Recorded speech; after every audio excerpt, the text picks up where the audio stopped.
네, 오늘 제목이 뭔지 아시는 분? 그리스도를 머리로 삼으라. 네네, 그리스도의 머리를 붙들어라. 네, 그리스도의 머리를 삼으라. 골로새서 1장 18절 말씀입니다. 네, 같이 읽겠습니다. 그는 몸인 교회의 머리시라. 그가 근본이시요 죽은 자들 가운데서 원전하신 이시니 이는 친히 만물의 으뜸이 되려 하심이로 아버지께서는 모든 충만으로 예수 안에 거하게 하시고 그의 십자가의 피로 화평을 이루사 만물, 또 땅에 있는 것들이나 하늘에 있는 것들이 그로 말미암아 자기와 화목하게 되기를 기뻐하십니다. 아멘. 네. 골로새서의 먼저 그 배경을 간략하게 말씀드리면 사도 바울이 이제 로마 1차 토옥 중에 그러니까 옥중 서시입니다. 옥중에서 쓴 편지가 되겠죠. 그래서 에바브라가 이제 교회의 소식을 전해주고 바울은 감옥에서 그 소식을 듣고 편지를 써서 성도들에게 보내는 그런 편지가 되겠습니다. 그리고 이 편지를 쓴 이유가 있을 거거든요. 사도 바울 편지를 쓴 제 주된 목적이 뭐였냐면 그 당시에 그 교회에 이단 사상이 퍼지고 있었어요. 혼합주의 이단 사상이 이제 스며들고 있었습니다. 그래서 사도 바울은 비록 옥중에 있었지만 그런 소식을 편지로서 전한 것이죠. 그때 당시 이제 스며들고 있던 것들이 어떤 거였냐면 유대교의 율법주의, 그러니까 행위를 강조하는 절기라든지 음식, 규례, 이런 것들, 그리고 헬라의 철학들, 금욕주의, 천사숭배, 이런 것들이 굉장히 이제 성황하고 있었습니다. 그래서 사도 바울께서 전하고자 했던 건 뭐냐면 그리스도만이 오직 예수였던 거예요. 오직 예수.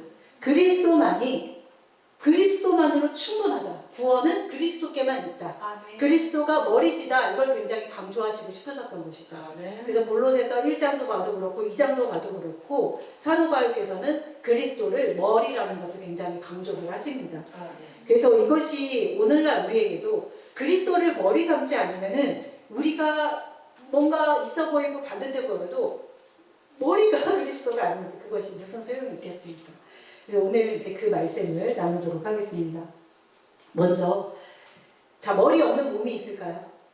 네, 몸은 머리 없이는 있을 수 없죠. 당연한 것인데.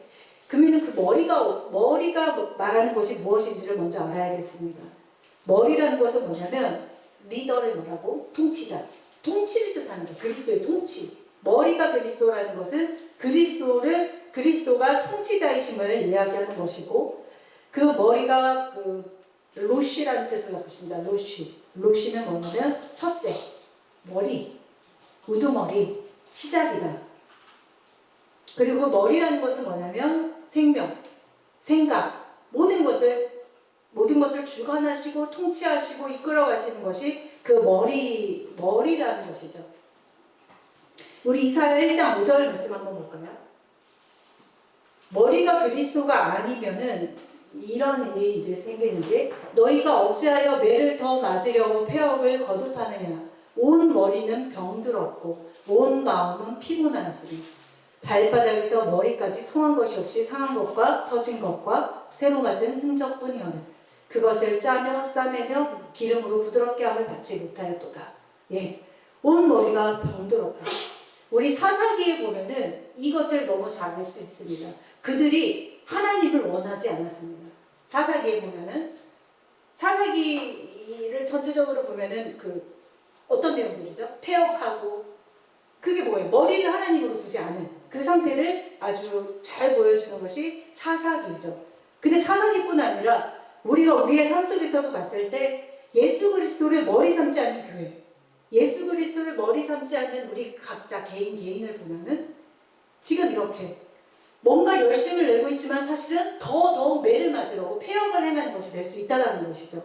그래서 우리가 머리를 예수 그리스도로 삼는 것이 얼마나 중요한 것인가. 골로새서 지금 우리가 1장 18절을 봤는데 고린도전서 11장 3절도 한번 보겠습니다.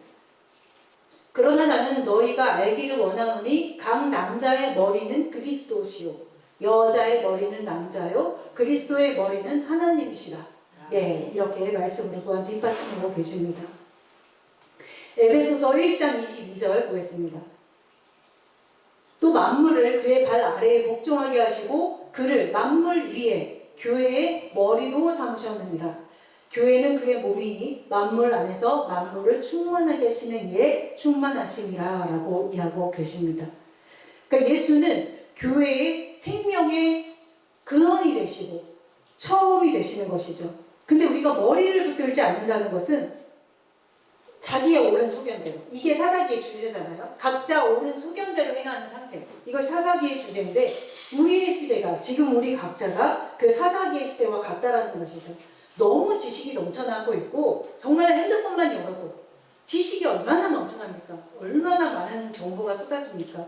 그렇지만 우리가 예수 그리스도를 머리로 붙들지 않는 이상 내 스스로가 머리가 되고 다른 사람들의 지식을 그냥 막 받아들여서 이렇게 되면은 우리가 결국에는 머리를 붙들지 않고 다른 것들을 붙드는 상태가 된다는 것이죠. 그래서 우리 교회는 특별히, 교회도 그렇고 우리 각자가 또 교회잖아요. 어떤 사람이 머리가 되어서도 안 됩니다. 어떤 목사가 머리가 돼서도 안 돼요. 그런 거 되게 많죠. 조직 같은 데 보면은 목사가 머리가 되어서 그 목사님의 리더십이 머리가 되어서 교회가 이끌어가는 그런 교회들 많이 볼 수가 있습니다. 하지만 이 교회나 조직이나 가정이나 우리 각자가 그 인간의 리더십 그 위에, 인간의 리더십도 필요하지만 그 인간의 리더십 위에 뭐가 있어야 되면 예수 그리스도의 머리됨이 있어야 된다는 거예요. 안 그러면 그 너무 지혜로운 말이고 너무 지혜 있어 보이는데 그것이 하나님 보시기에는 폐역함이라는 것이죠. 계시록 20장 4절 말씀 보겠습니다. 또 내가 보좌를 보니 거기 앉은 자들이 있어 심판하는 권세를 받았더라. 또 내가 보니 예수를 증언한 것 하나님의 말씀 때문에 목배임을 당한 자들의 영혼들과 또 짐승과 그의 우상에게 경배하지 아니하고 그들의 이마와 손에 그의 표를 받지 않는 자들이 살아서 그리스도와 더불어 1000년 동안 왕노를 하리니. 네. 여기 보면 어떤 것이 있죠? 목배임을 당한 자들. 하나님과 그리스도와 함께 더불어 왕노릇하는 자들이 누구냐면 바로 목배임을 당한 자들입니다. 이것을 문자적으로 보면 무슨 순교, 머리 베임, 어디 저기에 가가지고 목배임 당하고 이런 것만 생각하지만 진짜 여기 계시록에서 말씀하시는 목배임이 뭐냐면 내 사상, 나의 생각, 내가 말하는 모든 것들이 하나님 안에서 베어진 상태를 말하는 거예요. 그러면 그의 목은 누구겠어요? 그리스도가 되시는 것이죠. 그래서 우리가 먼저는 그리스도가 머리 되시기 이전에 나의 머리가 베어져야 되는 역사가 있어져야 된다는 것입니다.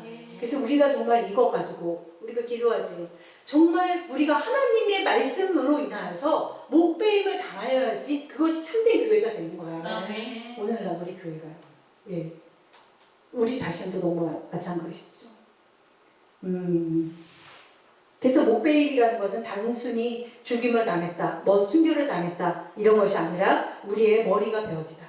자기의 의지와 자기의 주권과 내가 말하는 믿음과 나의 소망까지도 다 절단된 상태, 다 부인된 상태가 바로 머리가 베어지는 것인데 이것을 마태복음 16장 24절에 자기 십자가를 지고 나를 따르는 상태, 그것이 바로 목배임의 상태라는 것입니다. 자, 우리 보면은 지금 마태복음 16장 24절에 이에 예수께서 제자들에게 이르시되 누구든지 나를 따라오려거든 자기를 부인하고, 즉 자기의 목이 베어진 상태, 그리고 자기 십자가를 지고 나를 따를 것이니라 라고 이야기하십니다. 그리고 갈라디아서 2장 20절에 보면은 너무 잘 아시는 말씀이죠. 내가 그리스도와 함께 십자가에 못 박혔나니 이제는 내가 사는 것이 아니다. 즉 나의 목배임과 함께 그리스도께서 이제 나의 머리가 되셔서 사시는 상태를 이야기하고 계신 것이죠. 그리고 우리에게 목배임이 있을 때 어떤 일이 벌어지냐면 로마서 2장 29절 말씀, 29절 말씀, 오직 이면적 유대인이 유대인이며 할례는 마음에 할지니 영에 있고 율법 조문에 있지 아니한지라 그 칭찬이 사람에게서가 아니요 다만 하나님에게서라. 이제는 목배인 자들의 삶은 오로지 그 문자와 행위에 있는 것이 아니라 그 안에 그리스도의 영, 그 마음의 할례가 이 안에 있음으로 인해서 더 이상 나의 머리로 살지 않냐고 그리스도의 영으로 충만해서 살아가는 상태가 된다는 것입니다. 그래서 우리가 기도할 것은 뭐냐면 정말 우리가 아무리 말씀을 많이 알고 막 성령이 충만하고 모든 것을 갖췄다 할지라도 내가 스스로 하나님 앞에 붙어 있지 않냐고 그 나뭇가지에서 떨어진 가지라는 것을 인정하지 않으면 그 모든 것이 꽹과리와 같다는 것입니다. 근데 우리 보이는 것에 많이 사실은 현혹이 됩니다. 예전에도 그런 것들이 굉장히 많았죠. 성령 은사 체험이라든지 뭔가 이렇게 능력 행함이라든지 이런 것에 이제 치중하다 보니까 결국엔 거기에 머리가 누가 돼 있어요? 은사자들. 은사자들이 머리가 돼 있고 교회 목사가 머리고 이런 걸 얼마나 많이 봅니까? 우리 각 가정에서 한번 보세요. 내가 그리스도를 믿는 자로서 내가 머리가 되어 있지 않는지, 내가 통치자가 되어서 이거에 저거에 이렇게 하면 이렇게 할 거야 막 이런 엄청난 그런 말들을 퍼붓고 있지는 않은지, 그러면서 우리는 속고 있습니다. 내가 하나님의 자녀다, 내가 하나님의 지혜자다, 이렇게 속고 있다는 것이죠. 그래서 우리가 예수 그리스도가 머리가 된다는 거의 밑바탕에는 반드시 나의 죽음이 있어야 된다는 거예요. 그거 없이 아까 집사님도 이제 말씀 전하기 전에 이야기하셨는데 우리가 말씀을 전해야 된다는 이야기를 많이 듣잖아요. 그래서 막 준비를 해. 내가 오늘은 이제 추석이 곧 다가옵니다. 많은 식구들이 모인 가운데서만 반드시 말씀을 전하겠다. 이것으로만 되지 않습니다. 그러면 더 역효과가 일어나는 일도 벌어질 테고 더 막 이렇게 될 수도 있습니다. 여기서 진짜 필요한 것은 뭐냐면 예수 그리스도께서 그 제자들에게 기다리라 하셨던 것처럼 우리가 막 무조건 전해야 되는 것만이 방법이 아니고 먼저는 내가 죽어져야 하는 것이 있어야 된다는 거예요. 내 안에 진정한 성령 하나님의 충만하심과 그 겸손하게 하심과 죽어짐이 있을 때에 하나님께서 그 환경도 조성하셔서 자연스럽게 목마른 영혼들을 찾게 하시고 말하게 하시는 것이지, 내가 막 다짐해서 내가 이번 추석에 꼭 말씀을 전해야 돼, 내가 저 사람을 붙들고 무슨 이야기라도 해야 돼, 이런 열심은 일단 좀 내려놓으시는 것이 좋지 않을까, 저는 그렇게 생각을 했습니다. 하지만 각자가 아시겠죠. 그 하나님의 만지심이 각자가 다르시기 때문에. 그래서 제가 말씀을 길게 하지 않겠습니다. 좀 짧게 지금 가고 있습니다. 뒤에 또 순서가 있기 때문에 제가 사실은 골로새서 지금 1장 말씀을 약간 전체적으로 준비를 하긴 했는데 제가 그 말씀을 다 하지 아니하고 오늘 그 주제에 관련된 머리를 붙드는 것에 대한 말씀만 조금 나누는 것으로 끝내도록 하겠습니다.